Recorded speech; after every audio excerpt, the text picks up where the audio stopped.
Senhor é justo em teus caminhos, és bondoso em tudo, bendirei teus atos poderosos, majestoso é o Senhor. Tu és o meu maior amor, minha inspiração, minha gratidão, todo meu louvor, toda adoração, aquele que reina. Os meus lábios cantam dos teus feitos, glória àquele que criou os céus, a terra e luminares, poderoso, grande eu sou. Tu és o meu maior amor, minha inspiração, minha gratidão, todo meu louvor, toda adoração, aquele que reina, meu maior amor, minha inspiração, minha gratidão, todo meu louvor, toda adoração, aquele que reina, aquele que reina, aquele que reina, aquele que reina, aquele que reina, aquele que reina, aquele que reina, aquele que reina, aquele que reina.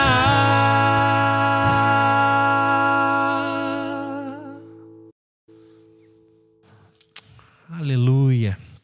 Deus abençoe tua vida. É um privilégio louvar Jesus Cristo. Que você se sinta abençoado, que você se sinta bem no nosso meio. Porque nós estamos aqui em 2 ou mais reunidos por causa de Jesus Cristo. Então, se nós estamos reunidos por causa dele, 2 ou mais, ele está no nosso meio. E pode ter certeza que a presença de Deus vai invadir onde você estiver agora. Eu creio de todo o meu coração. Jesus Cristo é maravilhoso. E se você ainda não conhece Jesus, faça esse convite. Espírito de Deus, venha sobre nós, venha no nosso meio. Esteja presente. Em nome de Jesus. Aleluia.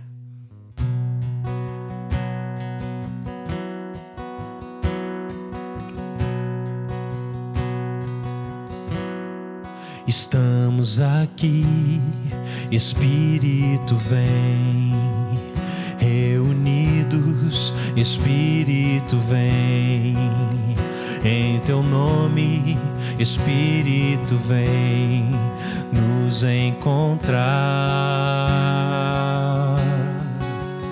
nos tocar, Espírito vem nos curar, Espírito vem libertar, Espírito vem nos transformar. Nos rendemos ante a Ti, Tua presença reina aqui. Onde Tu estás, tudo novo se faz, glória e paz, plena alegria.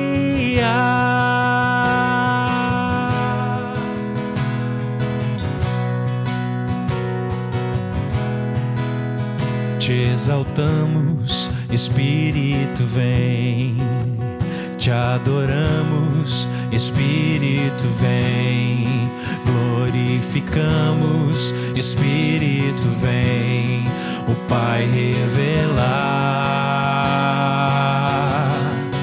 Deus Criador, Espírito vem. Jesus Salvador, Espírito vem. O Consolador, Espírito vem. Santo Espírito vem. Nos rendemos ante a Ti. Tua presença reina aqui. Onde Tu estás, tudo novo se faz. Glória e paz, plena alegria. Nos rendemos ante a Ti. Tua presença reina aqui. Onde Tu estás, tudo novo se faz. Glória e paz, plena alegria.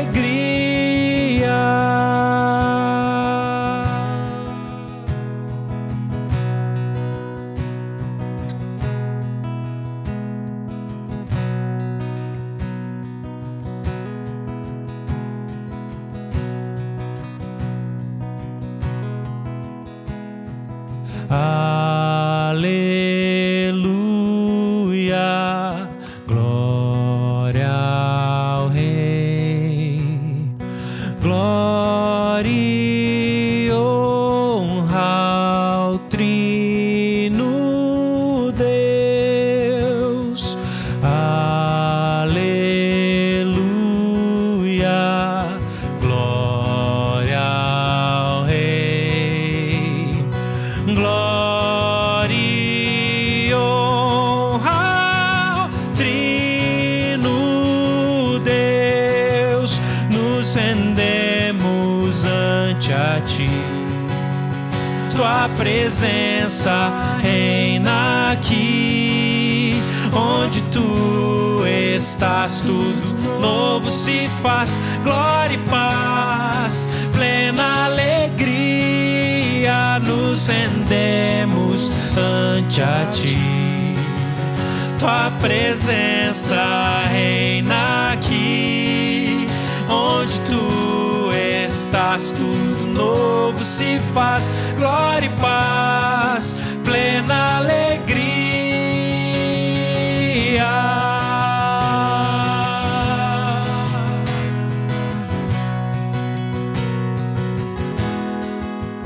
Nos rendemos ante a Ti. Tua presença reina aqui. Onde Tu estás, tudo novo se faz. Glória e paz, plena alegria. Nos rendemos ante a Ti. Tua presença reina aqui.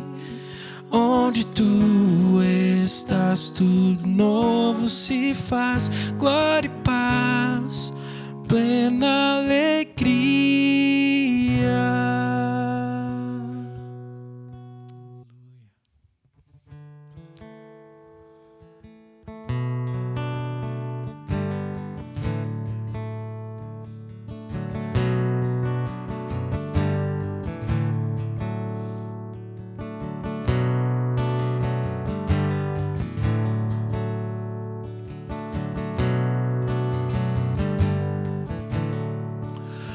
O pecado separou criatura e criador.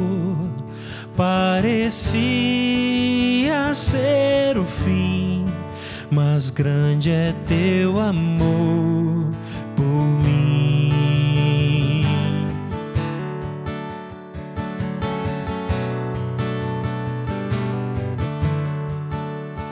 Um menino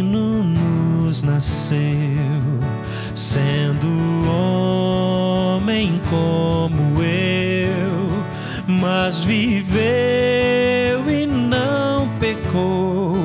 Ele é Jesus, Filho de Deus, poderoso Deus de salvação. Não há outro igual a ti, Senhor.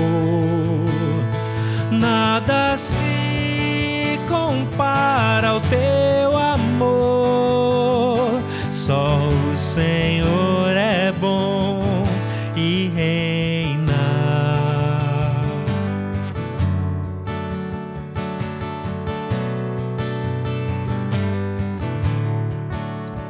O seu sangue derramou, em silêncio suportou. A cruz não pôde segurar, ressuscitou e vivo está. Poderoso Deus de salvação, não há outro igual a ti, Senhor. Nada se compara ao teu amor. Só o Senhor é bom e reina.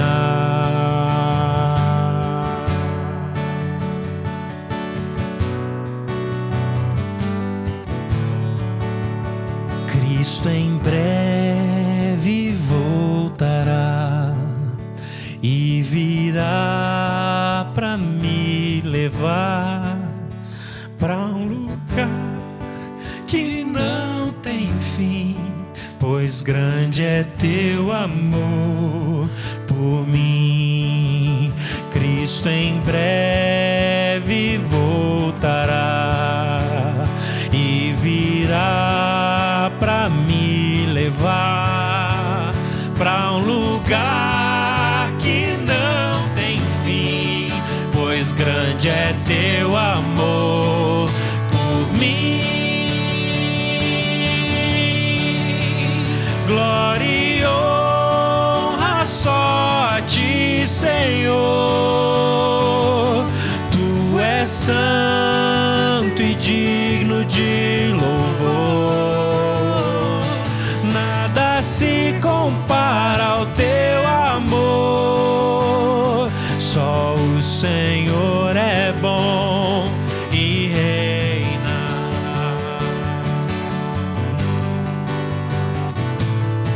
Oh, aleluia.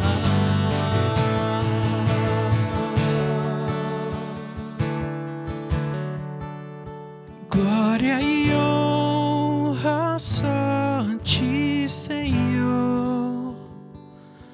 Tu és santo e digno de louvor. Nada se compara ao teu amor. Só o Senhor é bom e reina. Só o Senhor é bom e reina.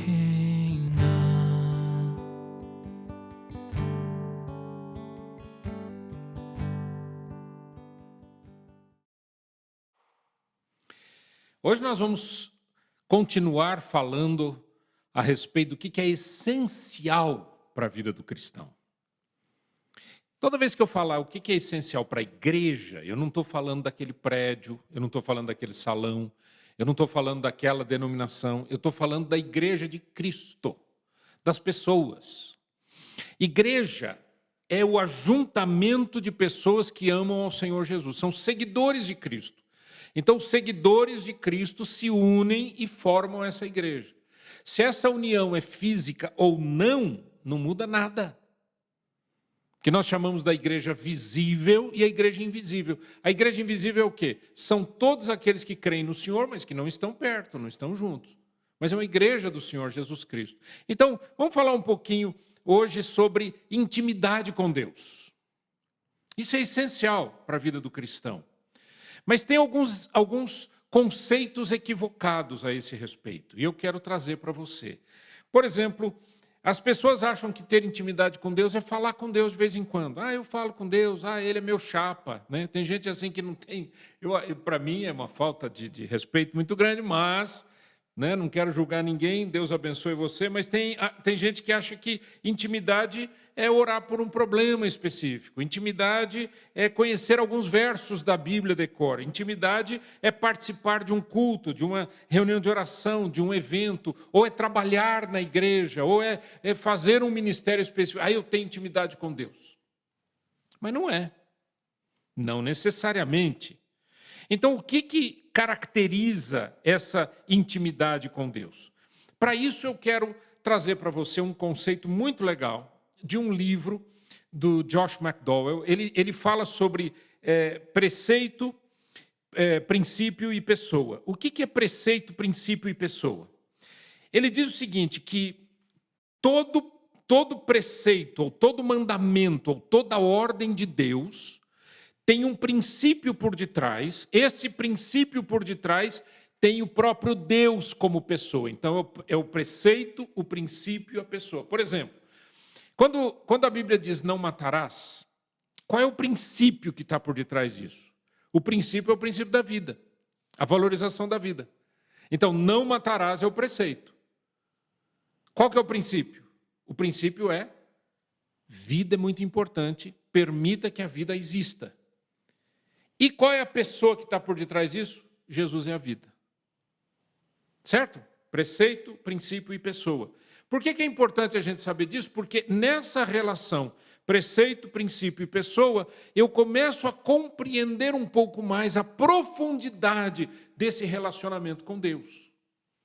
A intimidade com Deus passa por aquilo que Deus revelou nas Escrituras para que nós pudéssemos aprender, que é a vontade dele sobre essa comunhão.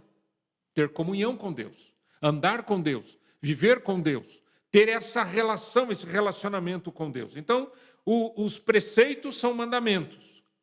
Os princípios são as razões que subsistem por detrás daqueles preceitos. E a pessoa é o Senhor, nosso Deus. Então, quando a gente se move do preceito para o princípio e para a pessoa, o que acaba acontecendo é que nós vamos compreendendo a razão dos mandamentos de Deus, a razão que tem por detrás.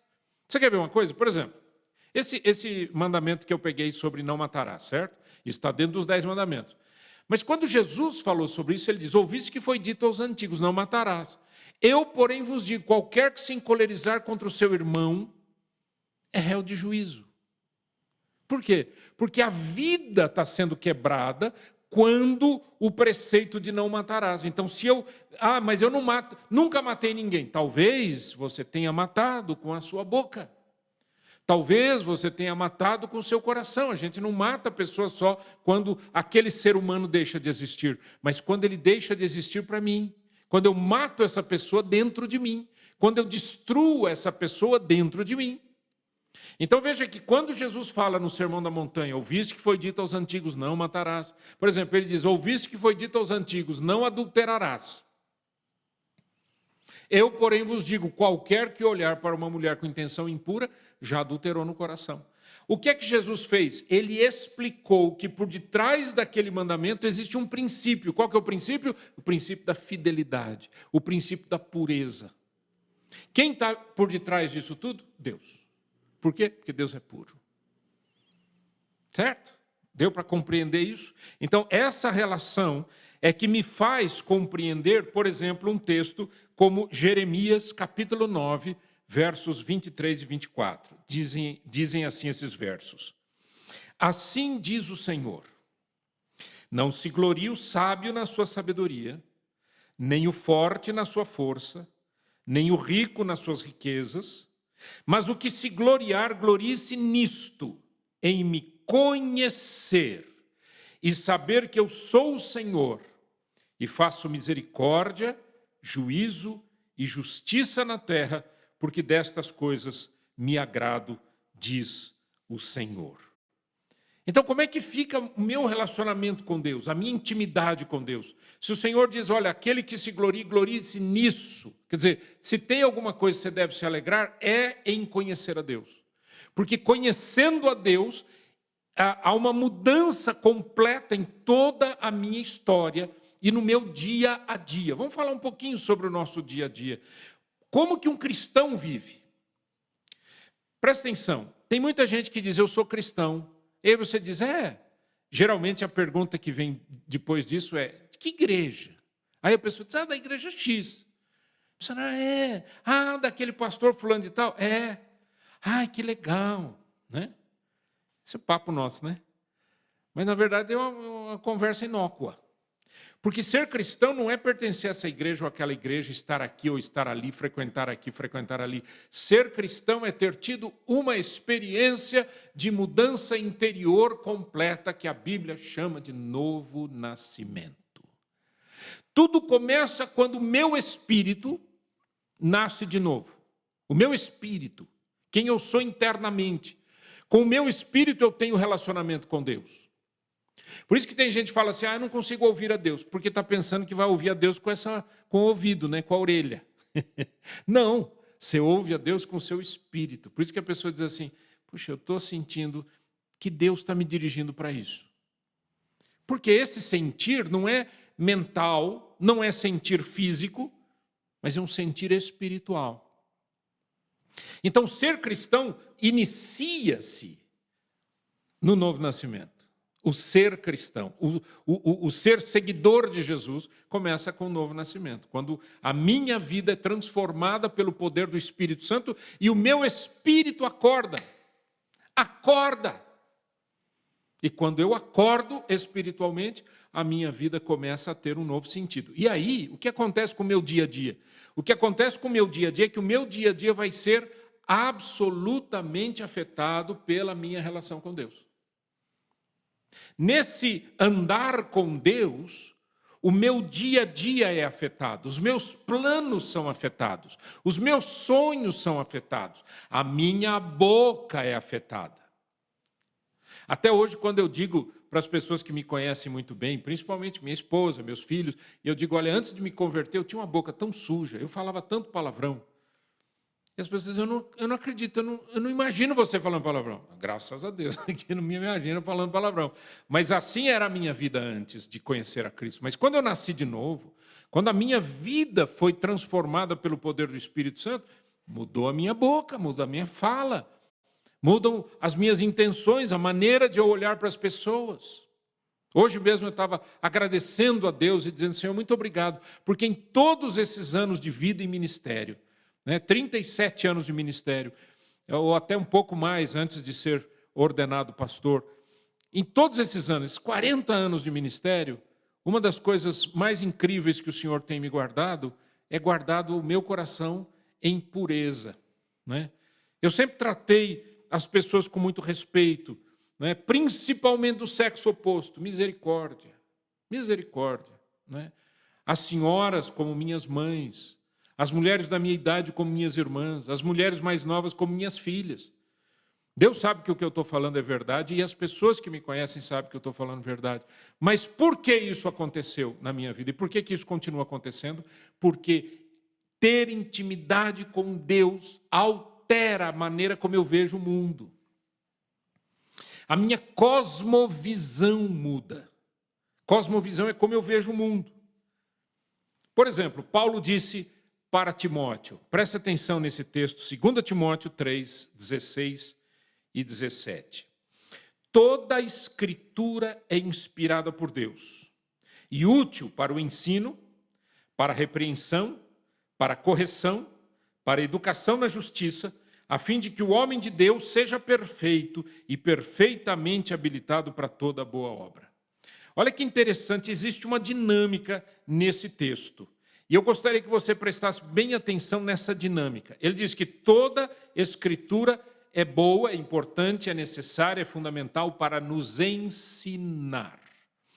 O ensino me mostra por onde eu devo andar, mostra qual é o caminho por onde eu devo andar. Por que eu leio a Bíblia? Eu não leio a Bíblia para decorar versos. Aliás, eu acho que eu nunca parei para ficar olhando um texto da Bíblia e falar, eu vou decorar, eu vou decorar, eu vou decorar. Eu não faço isso. Aqueles versos todos que eu consegui decorar é porque eu os vivo, é porque aquilo é falado por muito tempo. Eu estou sempre ensinando para as pessoas, eu estou sempre me lembrando daquilo e, consequentemente, você acaba tendo um relacionamento mais forte com a Bíblia. Agora, esse andar mostra qual é o caminho. Mas a pergunta é, e quando existe um pecado? O que o pecado faz? O pecado me tira do caminho e dá um desvio. E aí o problema é grave. Porque esse desvio vai me levar para outra consequência, que não aquela consequência do ensino das Escrituras. Então, no momento em que a Bíblia me ensina e eu peco, o que Paulo fala para Timóteo? A Escritura é apta para repreender. Então ela me chama a atenção. Ei, está errado. É por isso que quando você começa a andar com Deus, o Espírito Santo traz ao seu coração um convencimento que não é humano. E ele diz para você, está errado nisso. Não é por aqui, não ande por aqui, não faça isso. Ela te repreende. Mas ela não só te repreende, mostrando onde você errou, mas ela corrige os seus passos. E depois educa você na justiça. Então tem o ensino, a repreensão, a correção e a educação na justiça, novamente trazendo você para um novo caminho. Mas toda vez que a gente desvia, o que acontece?